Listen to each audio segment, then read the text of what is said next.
back to After Village Kitchen. Today we are making abomu. Abomu is basically stew. It's popularly known to be from the Akans in Ghana. Okay, so it's a simple, easy stew to make with simple ingredients. Plus it's healthy for you. So today, join me as I make abomu. Let me introduce you to the ingredients. So basically to make abomu, all you need is some tomatoes, some onions, pepper, some Kobe for flavor. If you don't like Kobe, use anchovies. That's my go-to when I don't have Kobe. And something to give it a bit more taste. Maggi cube. Traditionally we love adding Maggi cubes, but I'm not using Maggi cubes. I'm going with my 10 spice blend. And you need some oil, some palm oil to add in, and a bit of ginger if you like. Sometimes I like adding ginger, but today I won't do that. So basically that is it. And I like to give you this tip, okay? When you buy your fresh tomatoes on the vine from the stores, when you get back, put it in your fruit bowl because it's still nice and hard. It hasn't really ripened. So when you add it to your fruit bowl like this and you let it stay on your counter top for a good while, it sweetens up and it's much tastier. You only put it in the fridge or freeze when you see that it's too soft and it's about to go off. Otherwise, keep it in your fruit bowl for a good while for it to ripen nicely. So on to making the abomu, we have a number of ways of making abomu. You can cook it or cook the veggies, that is the tomatoes and the onions, or you can char grill them. Traditionally, you put it in a coal fire and you just char it a bit and you mash it or grind it and you've got your abomu. But without it, I've got my grill pan here and I've char grilled my tomatoes. Even if you don't have this grill pan, basically just turn on your heat, okay? Your heat, and give it some char marks around it by using your tongs to hold it, and you can equally get some char marks and it is good as well. Okay, so let's start making. We've got all the ingredients ready. Let's start getting the abomu grinded. And I added some few ingredients here. These are optional, okay? Groundnuts and my choice of protein. You can have any kind of protein. I am going to add in some fish plus some eggs because I just love it in abomu. Some hard-boiled eggs. But you can use any choice of protein you want. So for me, I've got my home grilled mackerel. Check my video on how to grill mackerel. I've got a recipe for you. And I'm going to add in some nuts because, you know, a bit of nuts in your tomato abomu makes it really good. It is optional. And in another maybe abomu series, I'll bring you how you can make inkatie abomu. That one we are adding more inkatie, more nuts. But this one is just a tiny bit to give us that nutty flavor in there. And I'm going to add a bit of my 10 spice blend. It's also optional. You have enough flavors going on here. You don't really need the excess, but if you want a bit more flavor, by all means add in here. So I'm going to, and I've got salt as well. You need salt to bring all that flavor. And here I've got my additional Kobe with the palm oil and my onions. I'm just going to melt and saute the onions. So whilst we are grinding the pepper, the onions are getting sauteed. So to start grinding the pepper, you start with your onions and your pepper and the Kobe. Oh, pardon my throat. So grind this in your asinka. Or you can use your blender, you know, or your food processor to whiz it up, and it's so easy, and in 2 minutes or a minute you are done really.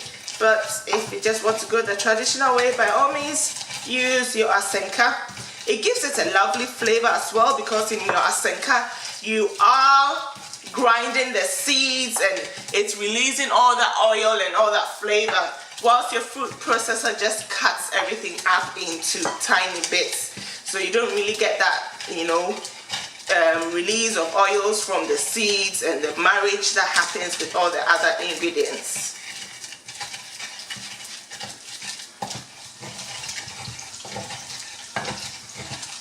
So my onions is also getting nicely sauteed. Give it a little bit of a swirl, and you just want it not to burn, but just to caramelize a little bit, and you're ready. So I'll switch it off because it doesn't need any more. So next thing to add is my tomatoes. Make sure your onion and pepper is nicely blended before you add in your tomatoes, or nicely grounded before you add in your tomatoes. If you're adding in some ginger, by all means grind it with the pepper and the onions.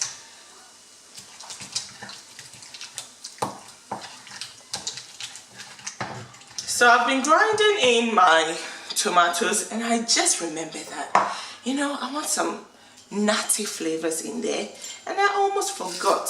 You can add it in. I would recommend you grind it in before you add in the tomatoes, because it is much easier to grind, but I mean, it's not too late when you add it in at the end. So it's just enough for your taste, just a little bit.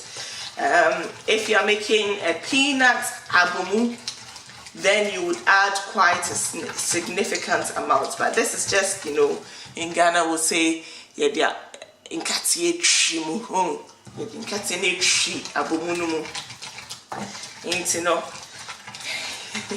I'm back to my language. If you're not Ghanaian, I'm saying that we've used peanuts to grind into the abomu, the tomatoes abomu. It just makes it so nice.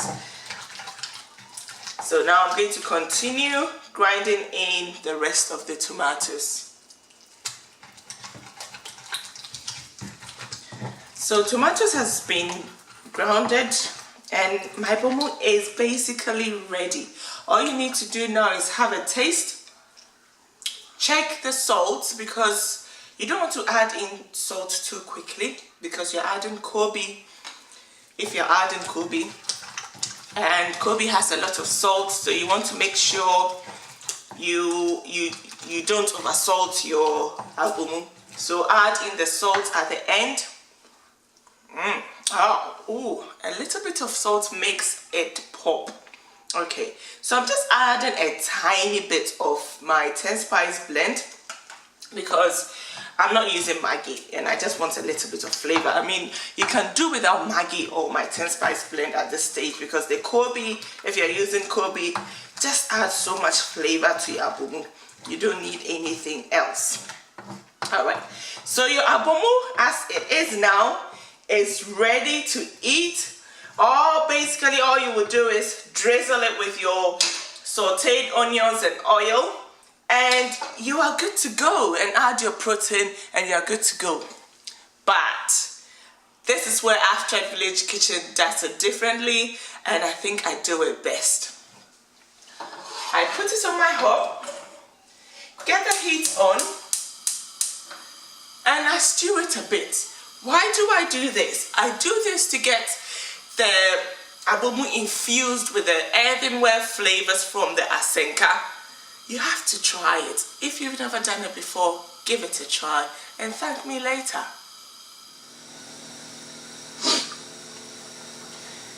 So my abomu is stewing a bit. I haven't added any oil. You can add your oil to it so that it stews nicely together. But if you want to reduce how much oil you are adding, or you want to intake, then by all means just stew it without any oil, and then when it is done, you drizzle it with the oil. So how do you know it's done? You see there are some water bubbles in here. With time, you see that all that bubbles is it goes away, so it has all simmered out of it, and you know it is done.